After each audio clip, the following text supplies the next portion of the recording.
បាទនេះបងប្អូនតុងដាក់លាន់បងប្អូនចូលមកលាន់នេះគឺចូលខ្លាំងមែនទេបងប្អូនមកលាន់នេះហ្វីបងប្អូនអូចូលមួយនេះ1.1 គីឡូបងប្អូនមកលាន់នេះគឺចូលចិត្ត2 គីឡូបងប្អូនមួយនេះប្រហែលជា8ខាំបងប្អូន8ខាំពីរនេះឲ្យ1 គីឡូជាងបងប្អូនហ្នឹងបងឲ្យបងណាត្រូវការតុងត្រូវការលាន់យកទៅដាក់អញ្ចឹងណាខែភាសាអញ្ចឹងណាខ្ញុំមានលក់លាន់ណាបងប្អូនចង់បានឆាតមក Telegram បានណាបងប្អូនស្រុនតុងហ៊ុននេះចូលលងណានលាន់បងប្អូននេះចង់ប្រេះលាន់បងប្អូនអើយនេះទៅប្រហែលតុងទេបងប្អូននេះជាមួយខ្ញុំលើកឲ្យមើលបងប្អូនអត់អស់គ្នាបងប្អូនអើយគួរអត់ចេញទឹកទេបងប្អូនណានលាន់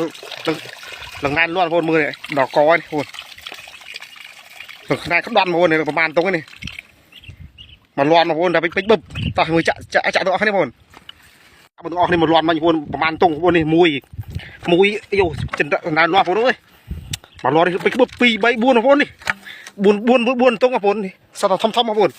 នេះទឹកថ្មីចូលដល់កបងប្អូនអើយមកលាន់នេះគ្រប់ប្រយបងប្អូនគ្រប់ទឹកប្រយអ៊ុតលាន់ទាំងអស់គ្នាបងប្អូនអ៊ុតលាន់ទាំងអស់គ្នាឥឡូវយើងមកដល់លាន់ហើយបងប្អូននេះភ្លៀងយកមិញបងប្អូនចូលតអ៊ុតមើលយកស្រីទាំងអស់គ្នាស្រះបងប្អូនស្រះ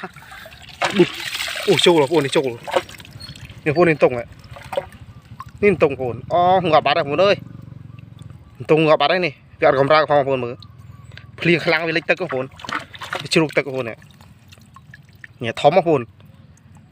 ចង់កន្លះគីឡូបងប្អូនអើយងាប់បាត់ហើយបងប្អូនមើលទៅលើកមុខទៀតបងប្អូន